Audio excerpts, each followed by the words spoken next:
Hello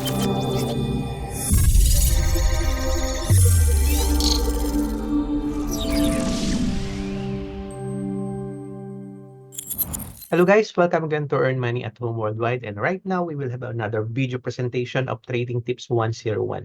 So this video will discuss about my favorite and top altcoin na possible na mag-go to the moon sa darating na bull run. Meaning, pwedeng mag times 10, times 5, times 20 ang pera nyo once you invest on this. But take note, this is not a expert financial advice. So pag-uusapan lang natin ang history ng mga coin na to, ng alternative coin. So meaning ng alternative coin, hindi siya Bitcoin.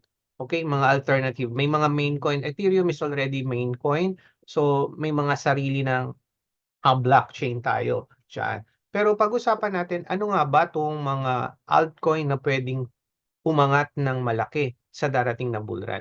In my previous video, if you remember, I discussed to you the possibility of a good bull run on this year and up to next year. Why? Kasi alam natin na ang Bitcoin is na-approve na sa US SEC, Security Exchange, as an exchange traded fund o approved ETF. So nakalista na ang crypto legal na pwede na siyang bilhin ng mga kumpanya. So dahil dito, pwedeng tumaas ang mga coin. Kung makikita nyo, previous day lang na angatan niya ng kaunti ang Bitcoin ng all-time high. So pag-usapan natin, ano ba yung mga Bitcoin na magandang pag-usapan? So isa-summary ko lang ngayon yung mga coin na maganda nating i-discuss natin sa ngayon. So una, don't forget, andyan ang Gala. Okay? Gala. Sand ng Sandbox. Ang YGG, ICP, Silica, o ZIL, Algo ng Algorand, GST ng Step N, okay? Uniswap. And then may mga meme coin tayo na matatagal na mga meme coin pero andyan pa rin yung Shiba Inu, Dogecoin, and then previously andyan ang Bonk, okay? Na nag-all-time high na. Pero ang isa sa inaabangan na actually nabit na niya yung all-time high is yung my favorite Cock Inu na makukuha nyo lang sa Bybit. Ayan, sa Bybit nyo lang yan makukuha. And then yung Myro na meron din yan sa Bybit. Pero i-discuss natin yan later on, yung mga yan. So iisa-isahin natin. Mag-share screen lang tayo para maging maliwanag sa atin yung possibility ng mga coin na yan. So kung gusto nyo ng mga tools, paano maghanap ng coin, go to CoinGecko. Okay? Sa CoinGecko o CoinMarketCap na tinatawag. Sa CoinMarketCap, meron din tayo. CoinMarketCap, dyan, go to cryptocurrency, nandyan din siya. Okay, pero pinaka gusto ko CoinGecko, mas sanay tayo dito. So, if you go to highlights sa CoinGecko, meron kayong makikitang price since all-time high. Ito yung mga bumaba na coin dahil no nag-dump tayo o nung nasa bearish ang ating, yan, tingnan natin yung more, click ko yung from ATH na 97%. So nangunguna dyan ng ICP which nasa listahan natin. Yung iba pwede yung i-research na lang. Pero isa-isahin natin yung my choice, yung favorite ko na mga alternative coin. So pag-usapan natin guys ang una, ang Gala. Okay. Ang Gala sa ngayon 4.2 na siya, 0.420297. Kahapon ang Gala ay 0.41. So umangat siya ng kaunti. Pero tingnan nyo, ang all-time high ni Gala is 0.8248. So kung i-compute nyo yan to the present price ngayon, ang gagawin nyo lang para maintindihan nyo, kung 0.8248 divide nyo ng present time, so malayo siya ng 20 times sa all-time high. Ito ang Gala. Ito ang chart ng Gala. Okay? Kung makikita nyo, yan ang chart ng Gala. So, from here, okay, yan, ngayon, 4.3, nag-4.2 tayo. Okay? Possible niyang maabot ba ito? Yun ang tanong eh. Kasi hindi lahat pwedeng pumunta sa all-time high. Pero sabihin natin 20 times, edi ikalahati na lang natin. So possible pa rin na magkaroon ng 10 times kung hindi siya angat. Pero bakit ko ba kasama to sa top list? Well guys, gala is a gala of games. Napakarami niyang games, then yung iba dyan, kadalasan dyan earning ka ng crypto. Or if you want to have a games, you have to have a gala token. So andyan siya, ayan 5,000. So marami ka. Ngayon may mga seller din, may chips, may champion box that you have to buy through gala. So ganyan kalakas to. Kasi nakasama yan sa mga importante kong mga token. Games. Okay, games, hindi mawawala yan. Kung naging successful ang Axie nitong huli, nung umangat ang Ronin ng 5 times, expect mo yung ibang games magkakaganyan. So, number 1, Gala. Gala, pwedeng mag 20 times pera once na ma-reach niya ang all-time high. Remember that. Pero sabi ko nga, hindi lahat pwedeng ma-reach yung all-time high. So let's say 10 times. Pwedeng mag 10 times yung pera mo. So that's one of it. Gala. Next natin pag-usapan guys, yung Sandbox. Another game na naman tayo. Sandbox, ito ang Sandbox, 0.69. So Sandbox is a decentralized community-owned virtual world. More on virtual world sila. May NFX. So analysts compare Sandbox with Roblox. Kaya lang sa Roblox, hindi ka kumikita. Okay? Sa Sandbox, pwede kang kumita. May mga NFT. So, ito siya, yung website niya. So, hawig nga talaga siya ng Roblox.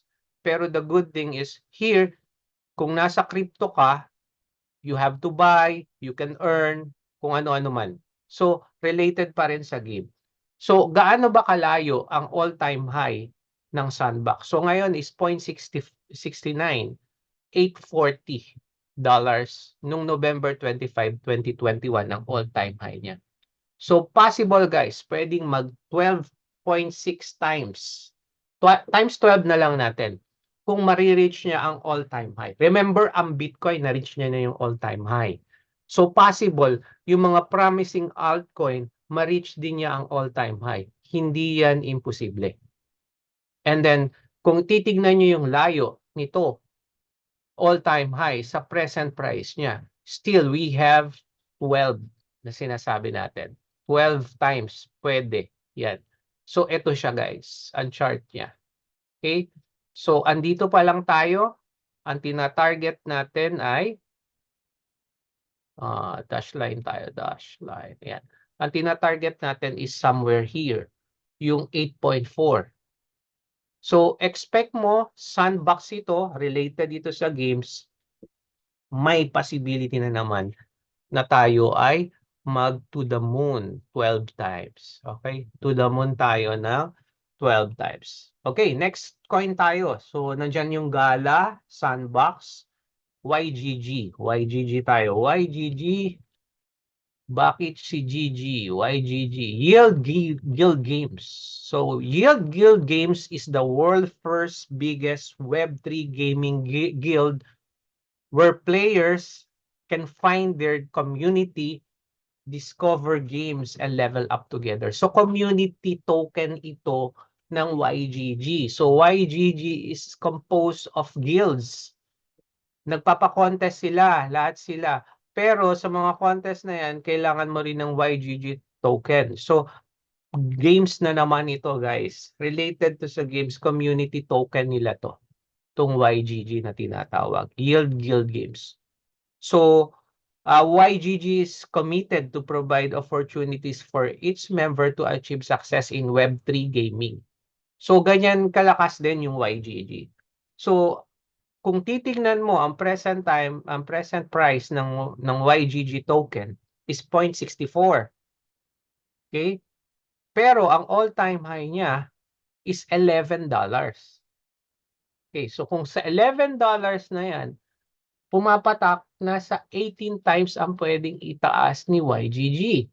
Ito yung YGG natin. Halos hindi sila nagkakalayo ng kaparehas. Ito. And if you can see the wick candle, meron pang 3 days yan. Yung wick na to, ayan, no? Bullish order block na ang lumabas sa YGG ng week time frame natin. And then tumpulan na to, possible mag-green na yan. Kasi once na yung wick nag-green na, yan, bullish na tayo, parang ganyan. Pero this is 15 minutes. Okay? So, inaantay lang natin sa week na mag-change to at maging bullish na talaga tong YGG. So, magkano ang possible sa YGG? Around 18 times from all-time high. Present price to all-time high. So, tapos na tayo sa mga games. Yan yung mga yung mana, pwede nyo ring i-check.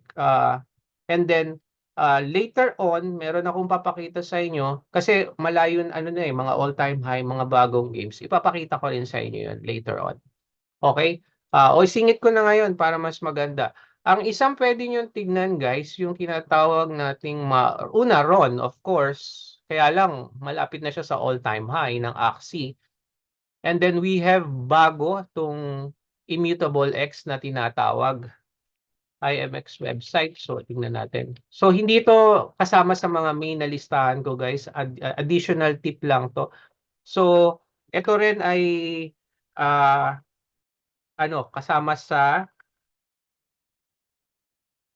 rin tong Immutable X na to sa mga connection ng gaming awards. Meron sila, okay,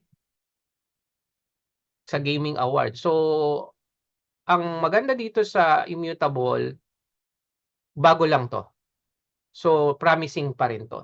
So, meron din yung actually IMX na tinatawag. Ayan, IMX Immutable. And then we have also Mabia. So, itong Mabia, guys, isa to sa mga bagong games na parang Clash of Clan. Okay, may sarili rin silang token na Mabia. So, kung makikita nyo yung Heroes of Mabia na to, grabe rin. Ayan. Number 1 na siya sa China, sa Play Store. Nasa 1 million na ang global download niya, ang mga naglalaro nito. Heroes of Mabia is similar to Clash of Clan. Halos parehas. Pero kumikita ka ng token. O, diba? So, related siya sa cryptocurrency. So, itong game na to, expect mo, pwedeng mag-boom. Yes, pwedeng mag-boom. Kaya lang kita mo mataas. So, nag-aantay lang ako ng matinong retracement niyan pagbagsak. So, inaantay ko yung bumagsak somewhere here, tsaka siya aangat. Okay? So, normally, if you are doing FIB, okay, it's either 0.5 or 0.62 ang baba niya, 618. Okay, so yan normal na baba ng mga crypto retracement bago umangat. So, isa yan sa mga list. So, balikan lang natin yung main. Bonus ko lang yan sa mga games. Mavia, Ron, IMX, and Beam. Don't forget, pero ang Beam, alam ko hindi to games eh. Itong Beam na to. Website, tignan natin yung Beam X daw. So, more on decentralized ang Beam. Okay, so hindi to sa games. Okay, now, so balikan lang natin yung mga nasa list ko. Okay, ang nasa list natin, una yung Gala. Okay, yung Gala, Sandbox, YGG, and now we will move to ICP, Internet Computer. ICP, isa to sa very promising ko na sinasabi, guys. Internet Computer. Itong Internet Computer token na to, isa to sa promising ko. Bakit?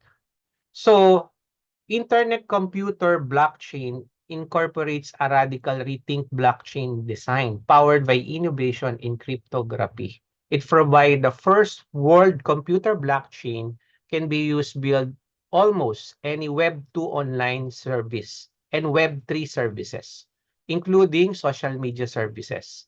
So technically speaking, ang ICP ito yung ginagamit ng network, okay? Especially ng mga blockchain to create transaction, smart contract, etc. Malakas ang ICP napakahalaga nito, okay? Ayan, kung katulad niyan, the basic o what is ICP, okay?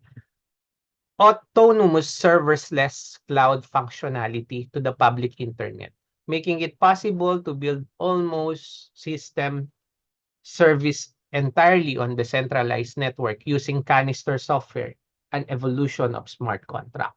So matindi to guys, itong ICP na to dahil malayo ang mararating talaga. And the good thing in ICP, kuhanin natin yung ano ni ICP. Nasaan ba ating internet? Ito, ayan. So, ito si ICP, yung kanyang details. Pero tingnan mo sa ngayon $14 siya, $14.7. Pero ang all-time high niya is $700.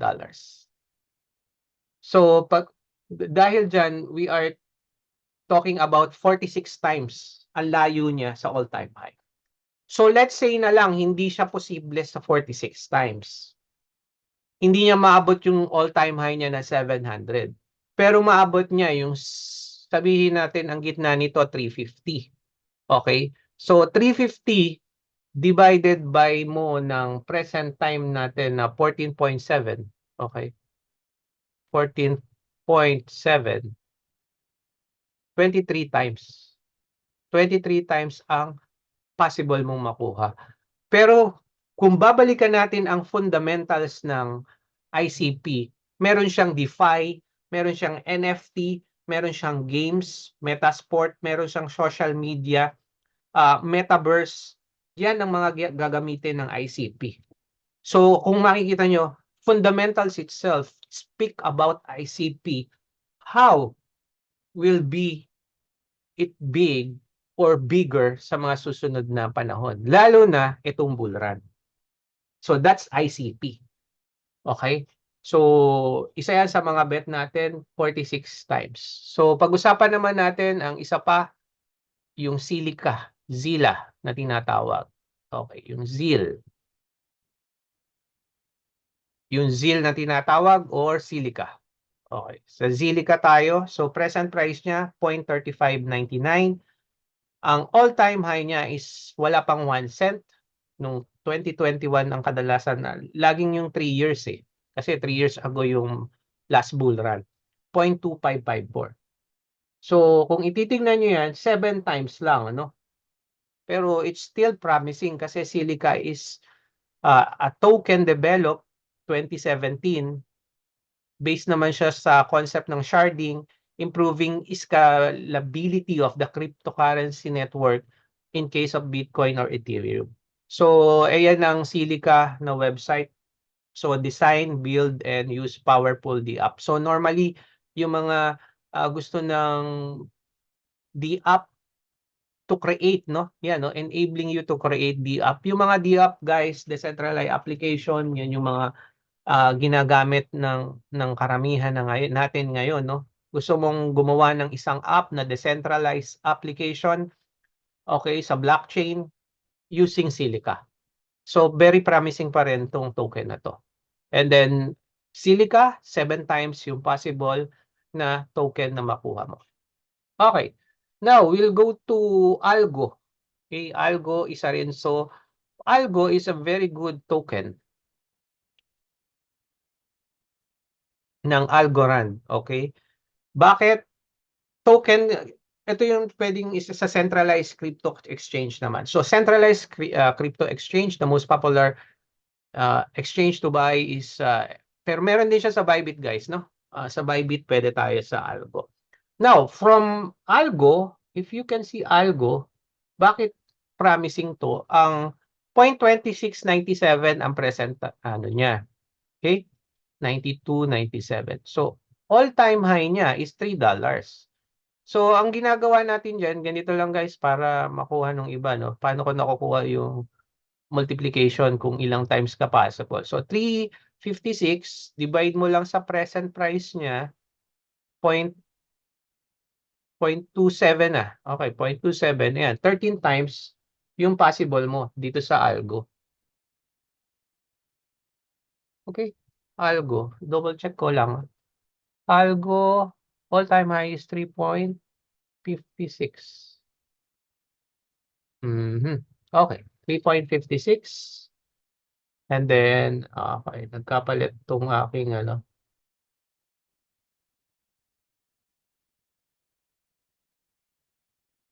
Okay. So, meron tayong 13 times na pwede dito sa algo.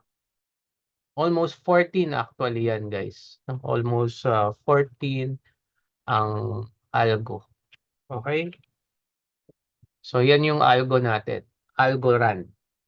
Now, kung makikita nyo, yung technology na yan, services nila, matindi rin. So, more on a blockchain to, itong algo. So, malaki rin ang market capitalization nito, no? 2 billion. Saka rank 55 siya sa CoinGecko. Okay, so yan yung algo, isa yan sa magandang blockchain actually.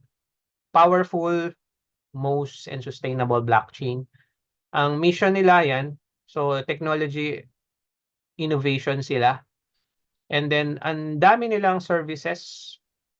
So consultation, meron kang platform, meron kang plano sa blockchain, you can refer them. So algo, around 14 times, 13 to 14 times possible yan. Okay, now, we'll move to another exchange na isa sa mga sikat, yung Uniswap. Okay. Ang Uniswap, meron silang Uni token. So, decentralized to. Kadalasan, kahit yung mga bagong coin gustong magpalista sa Uniswap, madali. Madali nilang ginagawa ito. So, meron silang Uni token na tinatawag. Yung Uni token na yon, isa yun sa nag-pump nitong nakaraan. Isang pump lang nun, kung may $1,000 ka, yung 500 ka agad ang kikitain mo. Okay? Ito, itong pump na to ng kuha tayo sa 4 hours. Itong pump na to, nakuha ko to nung nakaraan. So, nakabili ako somewhere here. Okay? So, ngayon, nagre-retrace siya. Itong uni token na to, nagre-retrace siya. Pero pansinin nyo, malayo-layo pa rin siya sa ating all-time high. So, ang uni, we'll go to uni.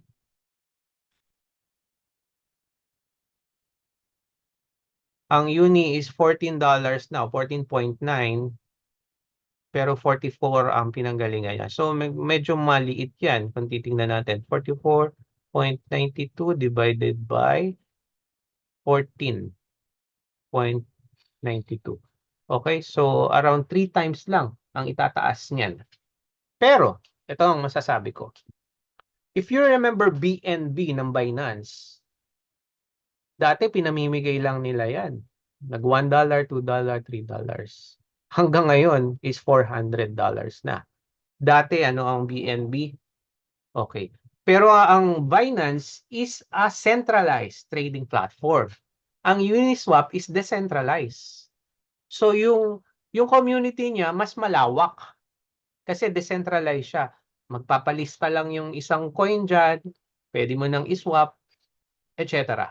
Pwedeng gawin. So ang Uniswap is decentralized trading platform na malayo ang mararating. So definitely, Uni token can reach all-time high. Okay, kung titignan natin, ito na lang. Ito, sabihin natin, mag-retrace siya dito. Kahit ito na lang, yan. So, possible pumalo siya ng around 100. Okay, normally, kasi kung titignan nyo, kung itong pump na to, ganyan ang galaw niyan, hanggang 5 yan. Normally, ganyan ang galawan ng point. So, it can reach to 100. Kahit ang all-time high ni Uni is $44. And remember, BNB. So, malayo ang mararating yan. Technically speaking, o personal opinion, I prefer Uni compare sa cake ng pancake. Medyo kaunti na gumagamit ng pancake ngayon, yung volume nila compare sa user ng Uniswap. So, the ability itong Uni. Okay? So, yun yung mga main natin na pag-uusapan sa ngayon na cryptocurrency. And then, of course, hindi mawawala sa mga listahan natin yung mga main meme coin natin, guys, no? So yung mga memcoin, hindi mawawala yan. Sa Solana, so una muna, Myro is my bet. Okay? Ang Myro, nag-all-time high na yan. Pero galing kasi itong pangalan na Myro doon sa aso ng isang co-founder nila. Pangalan talaga ng aso niya yan. So pinangalan niyang Myro. Kumita na rin tayo dyan. All-time high niya is 0.41. Bumaba na siya uli. 0.32 na. Nag-all-time high lang siya nung March 6. Kahapon lang. Okay, na-reach niya na yung all-time high ng Myro. So nasa unahan ko yan. Okay. So, eto kasi hindi to ang all-time high niya sa Bybit. Yung week na yan. I'm not sure bakit nagkaganon. Kala ko nung una $1 talaga. So, meron ako mga target dyan using my Fibonacci. So, 0.5, pwede siyang mag 0.5 na una, 0.7, and then 0.88. Yan yung mga target ko. Remember, we have a long wick and a pin bar in 1 day time frame. So, ito malakas tong pin bar na to. Yan yung grabe. Kung parang $1,000 biglang binagsak in just few seconds tapos binalik lang niya. Nakaano ko to nung nag-all-time high siya kagabi o kahapon. Okay? Makikita natin yan. So, Myro, we have Dogecoin. Of course, hindi mawawala ang Dogecoin. Bonk. Okay? Mga bonus na to, hindi na to kasama sa main ko. So, isipin nyo rin yung Dogecoin. Meron din tayong Bonk na memcoin. So, yan din yung mga pwede nyong abangan. Although ang Bonk is mga nag-all-time high na yan, may possibility i-break niya pa yung o gumawa siya ng panibagong all-time high. So, yan yung isa. So, mga bonus na natin yan. So, ang mga top natin is Gala, Sandbox, YGG, ICP, ZIL o Zilica. Okay, meron pa pala tayong nakalimutan. Isa sa pinakamaganda yung GST na tinatawag. Okay? GST. Okay? Guys, itong GST, grabe to. From all-time high ng GST is 0.80. Okay? So, kuhanin natin to. Nakalimutan ko palang isama to sa main list natin. So, step in siya, Green Satoshi token in Solana. 0.07 siya ngayon. Okay, pero ang all-time high niya is grabe, $8, 0.51. Last 2022 lang, 2 years ago. At kung titignan nyo, yung 8.51 niya ng GST, 102 times ang possible niya kung aabutin niyo uli yung $8. Sabihin na natin malabo, kuhanin natin yung pinakaunti o pwedeng mag times 10 na lang. Ayaw mo ng 100 times, sabihin natin, napakalabo niyan. Pero ano ba to? So, ang GST token, okay, ginagamit yan, itong Green Satoshi token, kinikita yan sa step N. Okay? Nilabas ko yan sa TikTok ko. So, gusto mong mag-burn ng calories, pero gusto mo habang nagbe-burn ka, kumikita ka ng token, GST, through step in na app. So, pwede mo yan i-download sa App Store sa Google. So, once na ano ba, nagja-jogging ka, nag-exercise ka, kumikita ka ng crypto, and that crypto is GST. So, dahil dyan, lumakas yan. Nung una, lakas niya, pero kita niyo yung pump the few days. Ito yung pump niya, itong pump na yan. Okay, so ngayon, nagre-retrace siya. So, itong pump na to, ang nagpakita ng talagang may potential pa siya. Kasi sabi nung ilan, patay na ang GST.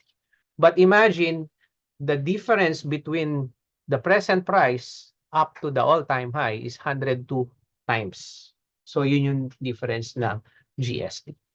So, yan yung isa sa mga list na nakalimutan kong banggitin sa inyo. So, first, we have Gala. Okay. We have Sandbox. We have YGG, IZP, ZIL, Algo, Uni, and ito nga, yung GST. And don't forget, we have the memcoin na mga malaki yung possibility. Number 1 ko sa memcoin is Coq Inu. Okay? Coq Inu is an AVAX. Nakalimutan kong, hindi ko pa nabanggit sa inyo yung Coq Inu. Kalalabas lang niya noong December. Memcoin siya na nilabas sa AVAX and then nag-all-time high na rin siya. Katatapos lang niya mag-all-time high 8 hours ago. Ngayon lang tong Kok Inu. Pero nag-umpisa siya, ang all-time low niya is imagine 4,000% ang tinaas. So times 4 na kaagad ang pera mo kung bumili ka ng December ng Kok Inu. Okay, almost times 5. Okay, ang pera mo. Then we have Myro. Isama nyo rin sa list, Myro. Mga nag-all-time high yan. Dogecoin, Shiba Inu, kasama rin. So don't forget, meron pa tayong bonus. Don't forget yung render, guys. Pepe, okay, yan yung mga pwede nyong silipin. Floki, Sol masyado nang mataas, pero ang Sol pwedeng maging mala Ethereum. Lalampasan ba niya Ethereum? Hindi natin alam. Polkadot, this is also a promising. Malayo pa siya sa all-time high. $10, all-time high niya ay ito na yung mga bonus, 50. So, possible yan. AVAX, okay. Planet, of course. Itong Planet, kalalabas lang. So, i-research nyo na lang. Maganda rin yan. Pixel ng RON sa non-RON network. Masyado siyang mataas kaya hindi ko siya mai-push makasama sa main list ko. PNG, okay, itong PNG, pangolin siya. So, parang uni siya ng Uniswap o BNB. PET, pero ang isa sa mga bet ko, as I mentioned guys, render. Okay? Huwag niyong kalilimutan ng render. Kahit ang render ay nasa all-time high na. Ang render, yan, napasok niyo na yung all-time high. Malayo ang mararating ng render. Fundamentals, i-research nyo na lang siya. So, I hope guys, may natutunan kayo dito sa aking top altcoin na pwede nyo puntahan. So, we have Gala, Sandbox, YGG, ICP, ZIL ng Silica, CGST, Algo, and Uniswap, and other memcoin. My favorite memcoin sa ngayon is Kok Inu and Myro. Okay, we have also still Shiba Inu, andyan pa rin. We have Uniswap, no? Uniswap. And don't forget, yung Bitfinex, naglabas din sila ng sarili nilang token. Ito naman ay Leo. Okay, so pwede nyo ring i-do yung research nyo. So thank you again guys here for watching in Earn Money at Home Worldwide. Just comment kung meron kayong mga coin pa na hindi ko na isali dito pero very promising para ma-share natin sa mga susunod na video. Thank you again for watching here in Earn Money at Home Worldwide.